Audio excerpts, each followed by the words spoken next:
महाभारतं महाभारतं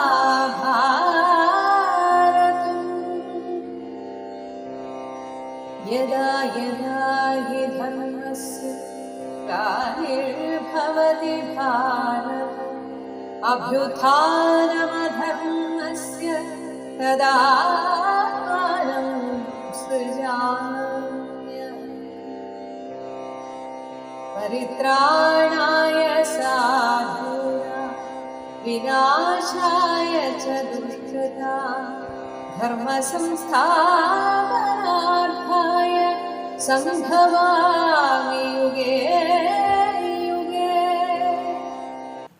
തൻ്റെ മകനായ ദുര്യോധനനെ അങ്ങ് ശാസിക്കണമെന്ന് ധൃതരാഷ്ട്രർ പറഞ്ഞപ്പോൾ വ്യാസഭഗവാൻ പറയുകയാണ്, ഇതാ വരുന്നു മൈത്രേയ മുനി. പാണ്ഡവ ഭ്രാതാക്കളെ കണ്ടതിന് ശേഷം നമ്മെ കാണുവാൻ വരുന്നതാണ്. ഈ മഹർഷി നിന്റെ പുത്രനായ ദുര്യോധനനെ ന്യായം പോലെ അനുശാസിക്കും. ഇദ്ദേഹം പറയുന്നതെന്തോ അത് ഭവാൻ ശങ്ക വിട്ട് ചെയ്യണം. അഥവാ ഉപദേശം അനുസരിച്ചില്ലെങ്കിൽ അദ്ദേഹം നിന്റെ പുത്രനെ ശപിക്കും. ഇങ്ങനെ പറഞ്ഞ് വ്യാസഭഗവാൻ അവിടെ നിന്ന് പോവുകയാണ്. അങ്ങനെ മൈത്രേയ മഹർഷി അവരുടെ അടുത്തെത്തി. പുത്രനോടുകൂടി രാജാവ് മൈത്രേയ മഹർഷിയെ സത്കാരപൂർവം വന്ദിച്ചു.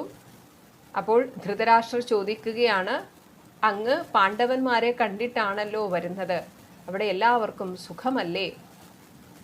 ഇങ്ങനെ ചോദിച്ചപ്പോൾ മൈത്രേയ മഹർഷി പറയുകയാണ്, ഞാൻ തീർത്ഥയാത്ര ചെയ്ത് ചുറ്റി വരുമ്പോഴാണ് കാമ്യകവനത്തിലെത്തിയത്. അവിടെ വെച്ച് യുധിഷ്ഠിരനെ കണ്ടു.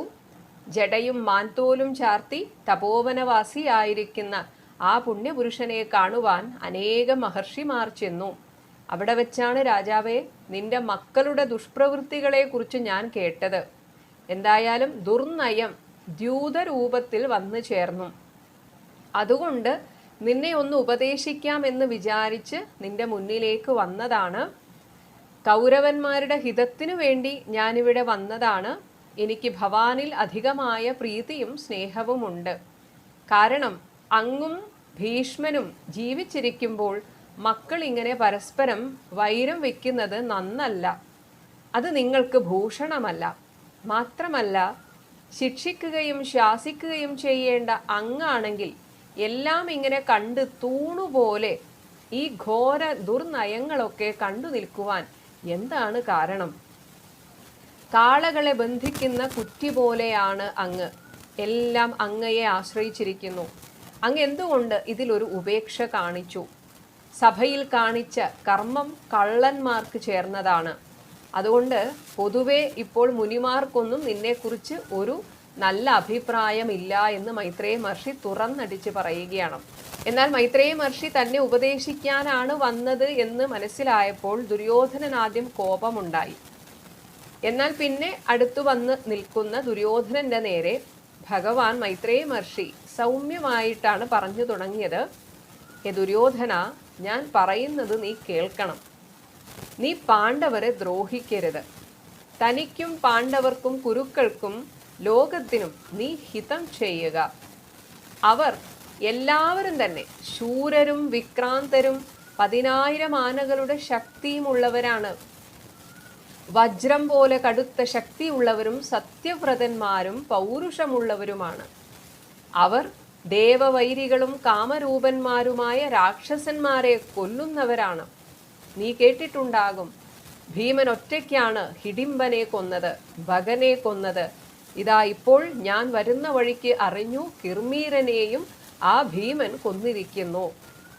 ആ യോഗ്യന്മാർ കാട്ടിലേക്ക് പോകുന്ന സമയത്ത് ഒരു മല പോലെ വന്ന് തടഞ്ഞു നിന്ന കിർമീരനെ യുദ്ധക്കൊതിയനും ബലിഷ്ഠനുമായ ഭീമൻ ബലമായി അടിച്ചു കൊന്നു. അപ്പോൾ ഇങ്ങനെയുള്ള ഈ ഭീമനെയൊക്കെയാണ് നീ ഇപ്പോൾ ശത്രുപക്ഷത്ത് നിർത്തിയിരിക്കുന്നത് എന്ന ഓർമ്മ വേണം. അതുകൊണ്ട് അവരോട് ഇടയരുത്. നിനക്ക് ശമമാണ് നല്ലത്.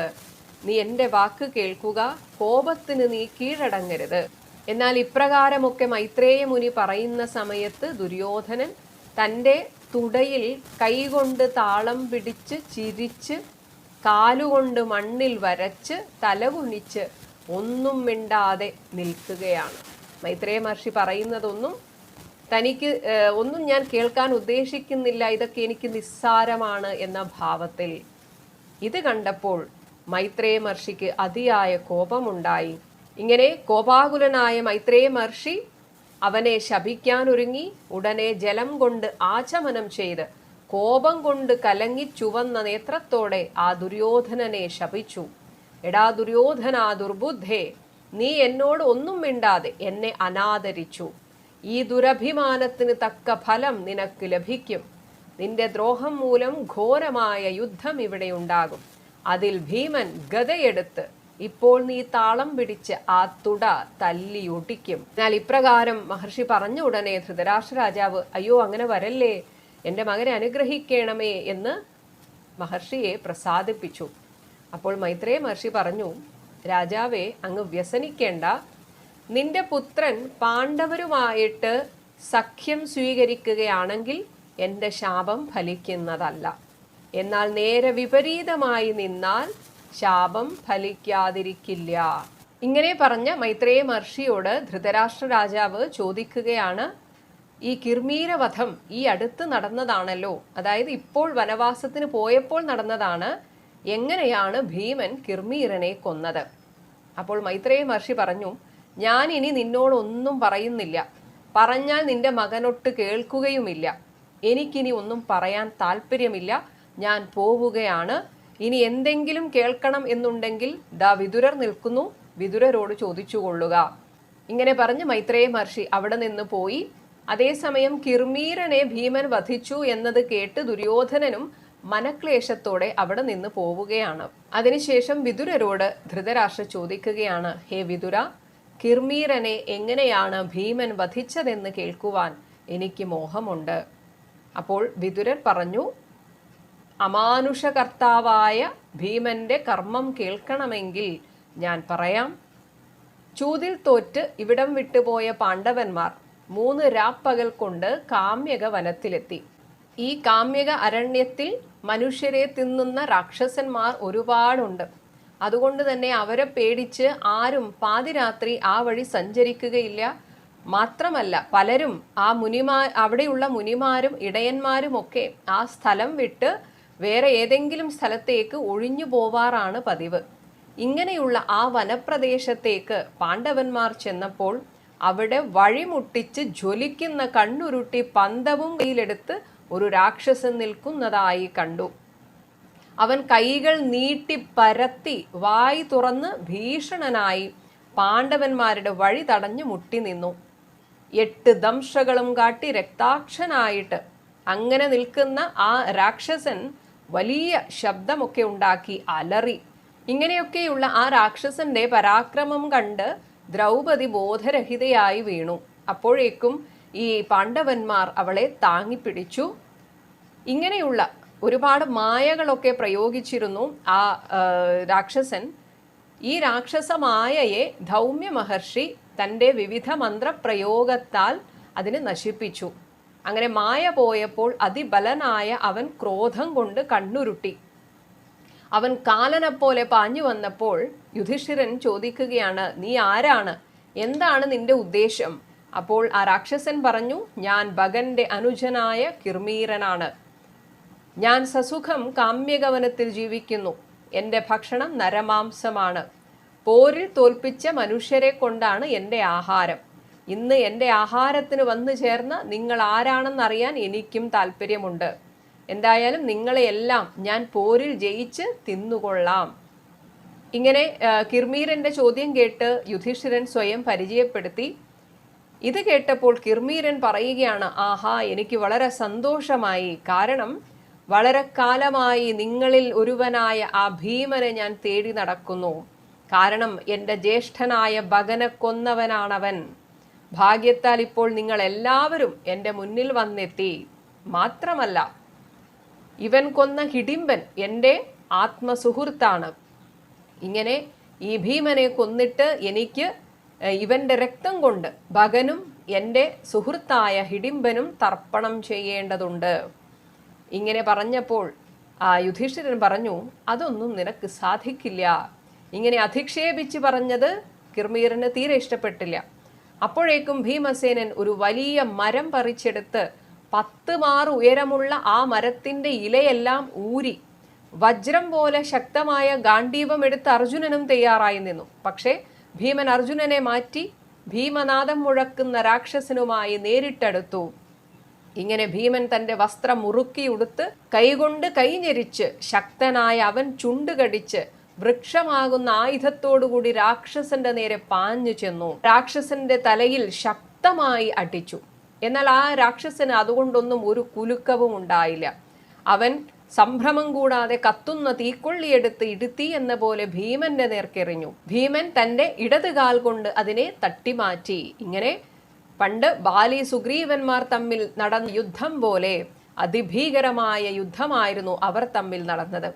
അതേസമയം ഇവിടെ ഈ സഭയിൽ വെച്ച് നടന്ന സംഭവങ്ങളിൽ ദുര്യോധനനോടൊന്നും പ്രതികരിക്കാൻ സാധിക്കാത്തതിൻ്റെ അമർഷം മുഴുവൻ ഈ കിർമീറിനോട് തീർക്കുകയാണ് ഭീമൻ. അതുമാത്രമല്ല, ദ്രൗപദി ഇവരുടെ ജീവിതത്തിൽ വന്നതിന് ശേഷം നടന്ന ആദ്യത്തെ യുദ്ധമാണ്.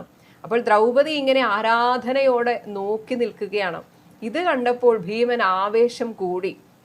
കാരണം ഇവിടെ ഭീമൻ മാത്രമാണ് ഈ യുദ്ധം ചെയ്യുന്നത്. അങ്ങനെ ഭീമൻ അവന്റെ അരക്കെട്ടിൽ പിടികൂടി കൊടുങ്കാറ്റ് മരത്തെ എന്നതുപോലെ പിടിച്ചുലച്ചു.